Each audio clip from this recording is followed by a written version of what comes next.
Well, welcome to the Christy Jones Show, where it's all about living your life to the fullest. I'm a life coach, speaker, and business owner in multifamily real estate, and I've had wild success in multifamily housing for over 25 years now. I am so passionate about helping others merge their success and lead a fulfilling life, and I bring it all together right here on this podcast. So join me and let's get started to live your life to the fullest. Hey, before we jump into today's episode on the podcast, I want to make sure that you know about my upcoming free, yeah, I said free masterclass. It is the High Achievers Breakthrough. It is a masterclass like no other that I've done before. And here's what I'm going to help you do in that masterclass. First of all, you want to get to your next level life? Well, this is how you do it. I'm going to share with you 2 key steps that I put into practice in my own life when I completely rebuilt my life professionally and personally. So in this masterclass, I'm going to help you identify those limiting beliefs, those things, those stories, those things going on in the back, sometimes subconscious of our mind. So we're going to start to uncover those. Most importantly, step number 2 is I'm going to get you on your way to create an action plan. It's not what we know, it's what we do with what we know. So it's all about taking action. And then lastly, in the final segment of this masterclass, I am going to help you unleash your inner power. You're going to leave this masterclass fired up, ready to go, and just ready to implement the things that you've been thinking about, ruminating on, and just not doing crap about. So you're going to leave ready to set your world on fire. So join me for this masterclass. It is coming up soon. A link will be in the show notes to the High Achievers Breakthrough. I cannot wait to see you there. Well, hello, my friend. Welcome back to another week of the Christy Jones Show. I am really excited to talk about today's topic because I have a feeling this is going to resonate with a lot of you, especially if you're a woman.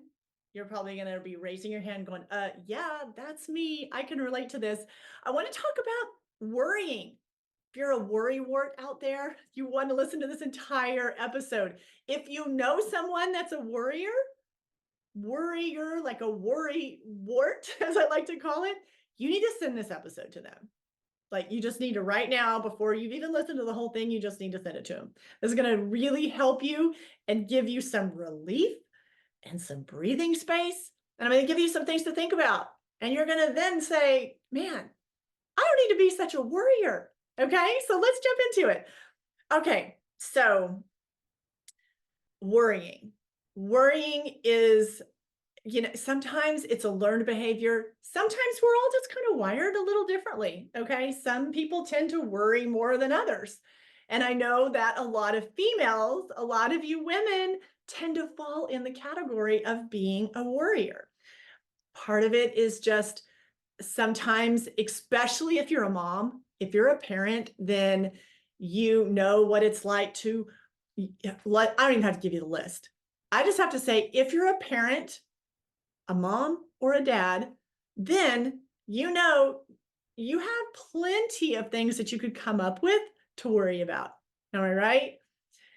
So what our job is, whether you're a parent or not, you have a list that you could come up with of things that could just worry you to death, that you could mull over in your brain over and over and over, keep you up at night, raise your anxiety, all the things. Well, I want to give you some food for thought on this topic because I want to relieve you a little bit of worrying. So the first thing I want to say is, have you ever heard the saying, like, deal with your side of the fence? Meaning, I'm a visual person and a visual learner. So let me paint this little image for you. Let's say you have a house and you have a yard and you have a fence around that yard. And you can see your yard and you know how, and you know kind of what's going on in your backyard, but you're thinking about the yard next door. You're thinking about what's on the other side of that fence. So now you're worrying about what's going on in that backyard when you have your own yard. So deal with your side of the fence. And what I mean by that is that sometimes people, they're just looking for things to worry about. You have to catch that about your personality or your nature. You need to know, am I just trying to find something to worry about? Because if everything's cool in my backyard, like the grass is growing, the flowers are growing, you know, the dog's doing great in the backyard, like my backyard's good. So I better find something to worry about. So I wonder if the next yard over the fence, I wonder if everything's okay in that backyard. Make sure you don't fall into the trap of always thinking you have to have something to worry about. Like, deal with your side of the fence. Sometimes I see that people will get more invested and involved in other people's lives or situations or whatever, a friend, a neighbor, a family member has going on, when you got enough in front of you. Okay, so we don't need to worry about the yard next to us. We need to handle our side of the fence. And that's not to say that you can't. I'm not saying, I mean, you care, you have understanding, you have compassion, you have concern. But I'm talking about like legitimate worry, where every word out of your mouth is, oh, I'm so worried about so and so. I'm so worried about this. I'm so worried about that. I'm so worried about their job. So you have to ask yourself, are you just trying to perpetuate the state of being worried? Because when you're in that worrying state, realize almost said the wrong word. You're leveling up your anxiety. You're raising your own anxiety. For why? For why? Worrying is a behavior pattern that we have the ability to recognize within ourselves and to also manage.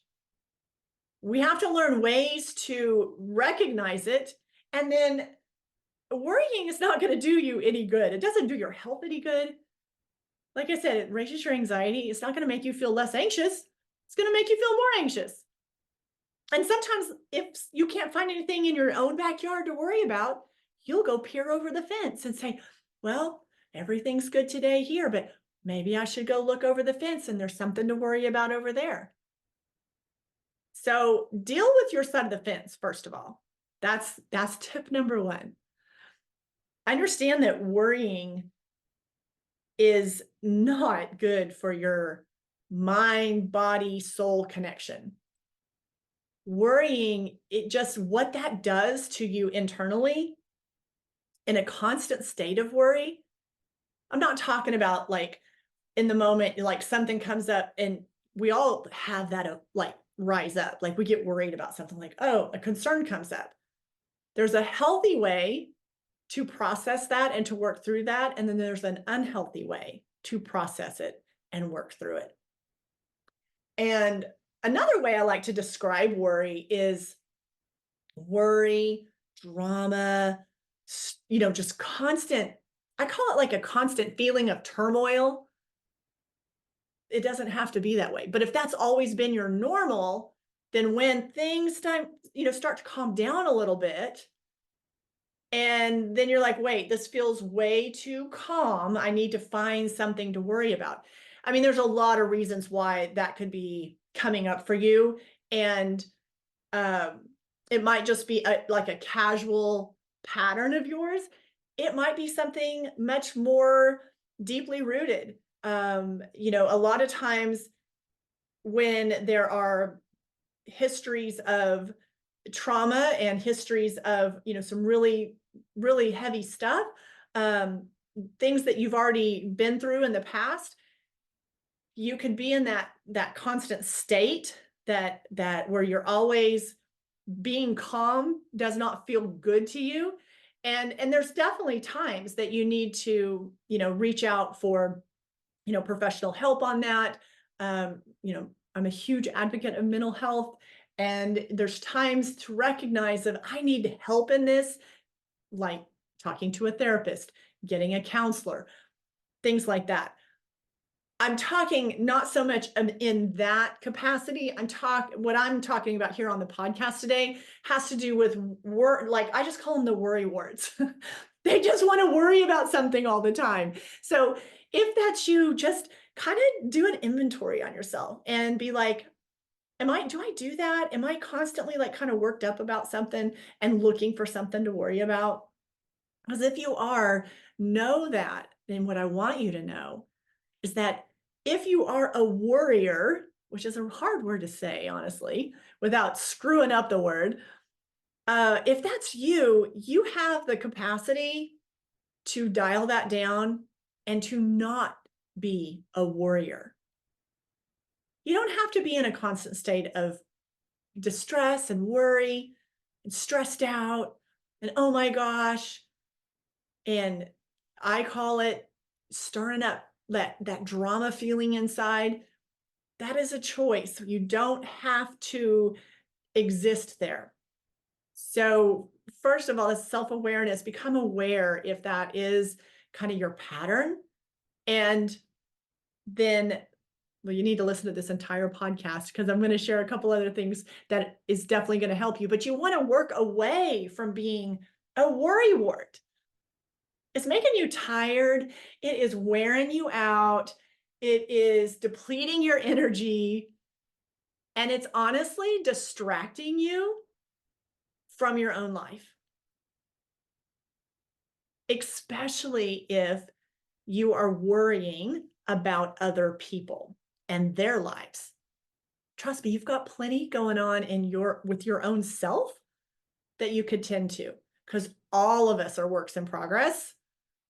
So it's good to have concern and empathy and care if someone else has something hard going on, but don't be in that constant state of worry about it. Which leads me to my next point, which is if you're the type of person that's like always worrying about your friends, worrying about a family member, worrying about where am I going to get fired from my job, worrying about this, worrying about that, like there's always something to worry about. It's just like that. For me, I call it that elevated state of drama. If that is you, hear me when I say this. Let other people have their journey. If you're trying to be the fixer, like you're worrying about them and then you're trying to fix their problem, you're worrying about them and then you're just getting down in it and just worry. You just have to let them have their journey. Not everything is your responsibility to worry about. Not everything is your responsibility to fix. Where are my people pleasers at? Hello, raise your hand. I used to be one. So I'm raising my hand if you're watching this on YouTube. So let them have their journey. Let them have their journey. Everyone has lessons that they learn from each difficult season that comes up. And so why would you want to get in the way of allowing them to learn and go through their journey as they are supposed to do? Which takes me to my next point. We all like to think that we know best for someone else. Why do we always have what they need to do? Have you ever been in a conversation with some friends and you'll be like, well, what she needs to do is, and what he needs to do is, well, we don't always know what's best for someone else. We think we know. Have you ever found yourself there? You're like, oh, I know what they need to do, right? She needs to do this. He needs to do that. But you don't always know what's best for others. What you do want to focus on instead is you. What is best for you? What is something that you have on your plate that you're trying to work through? And what's something that hits closer to home? What is something that you actually have the ability to make a difference in? It has to do with you. You can't affect even though you think she should do this and he should do this and she should say this, and then you know, you know what I'm saying. You've sat in one of those conversations before, right? So we don't always know what's best for someone else. And that is their process to figure out. So allow them to do that and know that we don't always know. We think we know what's best for someone else, but we don't.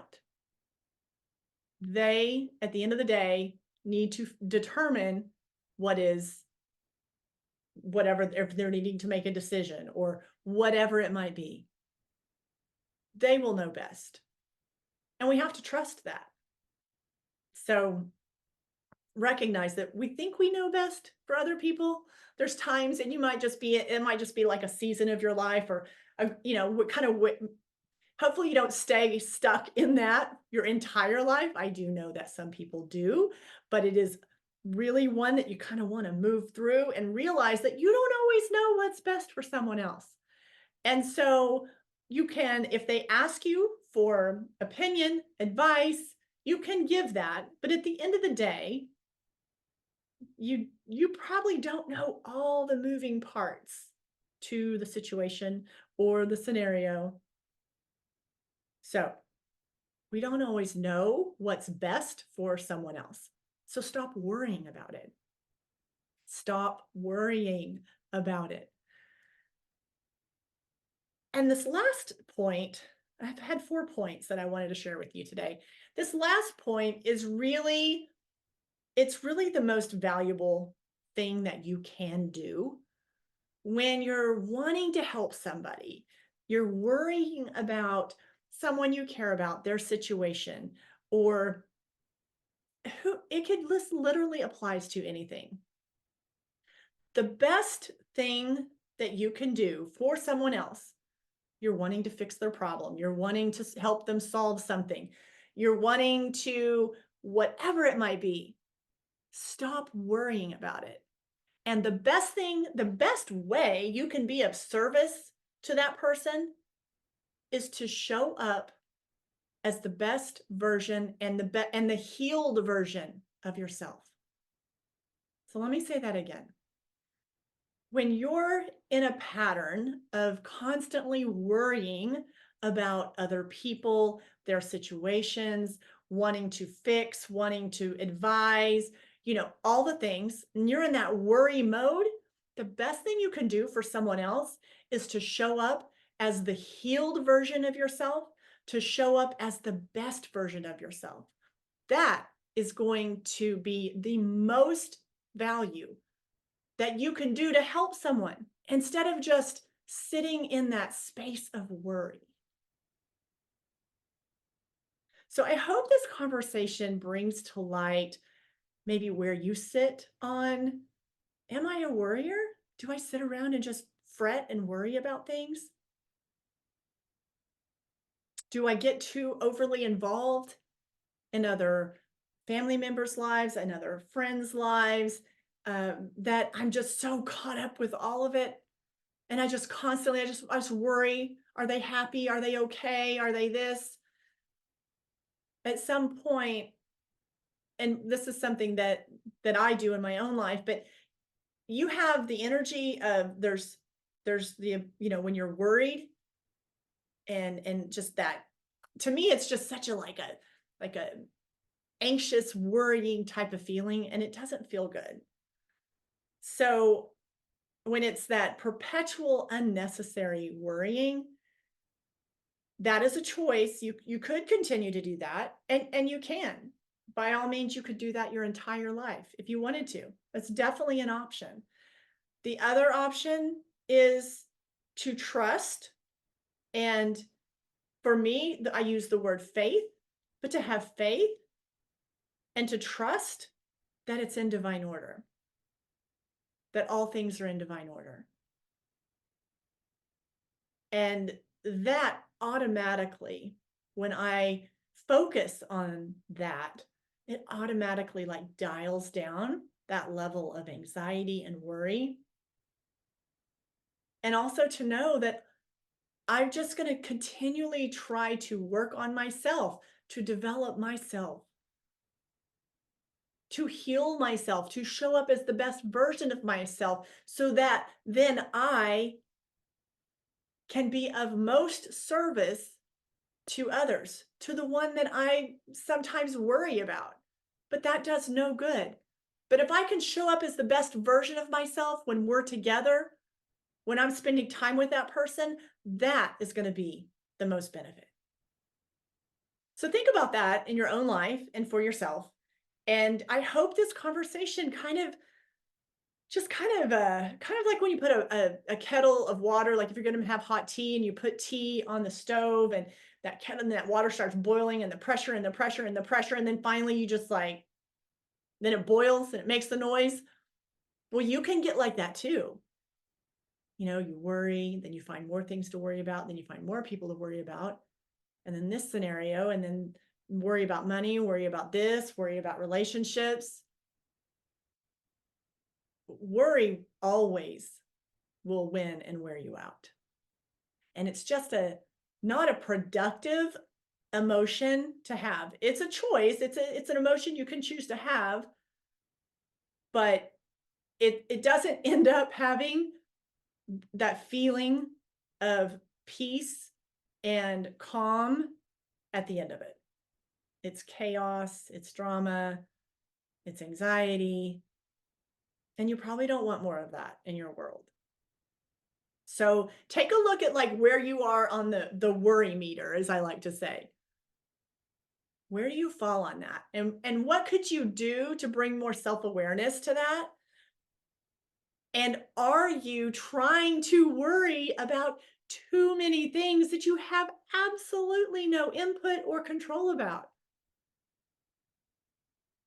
It's unnecessary worrying. And worrying all it does is take up time and energy. That's all it does. You can sit in your back patio looking at your backyard, or if you have a patio, maybe you don't have a yard, maybe you have a balcony. And let's say you're sitting there and you sit there for 15 minutes and you just kind of take in the day, having a cup of coffee in the morning, or maybe it's the end of the day and you're having a glass of wine and just relaxing, trying to. But that 15 minutes, you're going to sit there worrying. Or you take that same, and nothing changes. Nothing changes from worrying. It is absolutely it doesn't produce anything. It's not getting you a better outcome. It's just wearing you out in the process. You take that same 15 minutes and either do something to improve yourself, or you could take that 15 minutes and instead of worry, flip it into faith, flip it into belief, flip it into knowing that all things are working for the good. So you have to decide which thought mode do you want to go in. And if you don't like how worrying makes you feel, then I would encourage you to take a look at that, put into practice a few of the things that I have mentioned here, and see how you already start to go through your week, and you'll just recognize that 4 or 5 days of that and you're feeling a whole lot better. Your energy level rises. You're not smack worn out at the end of the day because you don't walk around worrying about everybody and everything that is not in your control anyways. So it's really something good that we all need to check ourselves on this from time to time. And trust me, if you can just reel in the worrying, reel it in, see it for what it is, and know that that's just not a productive way to spend your time, and you don't feel good in the process. So let's move in the direction of doing something that is more productive, that if you're worrying about other people, do something that you can actually be of help and service to them. Do some personal development, read something that's going to, really fill you up and, light that fire within you, inspire you. Do something like that instead of sitting there worrying. because then the next time you're with that person, you'll be able to contribute something besides, oh, I know that's, I just don't know. I know this is just horrible, right? And birds of a feather flock together, my friend. I know that's like a super old saying, but it's probably been around so long because it's true. So that's probably why it's stuck around. So misery draws more misery. If you are hanging out with people that are constantly worrying, constantly what ifing, constantly feeling anxious, constantly thinking that the sky's falling or something's not right, you're going to find yourself starting to think like that and behave like that. So be very, very, very aware of that. That's why you have to be very cognizant of what and who you surround yourself with. All right. I know that this is going to help some worry word out there that heard this, because I want you to stop. I want you to stop wasting time worrying and worrying about other people. You got enough in front of you. You do not need to be worrying about the yard next door. All right. Go make the rest of your week fabulous. Thank you for being here. You guys know I love you for being here on the podcast. I love you for listening. Share this with a friend that's a worrywart. Send this to a friend and say, hey, you need to listen to this. No more worrying. We're gonna take that in a different direction. Okay, I will see you next week. Have the best day. Take care. I want to thank you for tuning in today to the podcast, and I hope you've enjoyed the conversation and all the info that's been shared today. And I hope you've come away with a few ideas on how to make the most out of it for your life. If you loved this episode, be sure to share it with your friends and family. And also make sure you subscribe to the podcast and tap that subscribe button so you never miss an episode. Also, it would mean the absolute world to me if you would leave a podcast review. So until next time, my friend, keep flourishing and thriving and live your life to the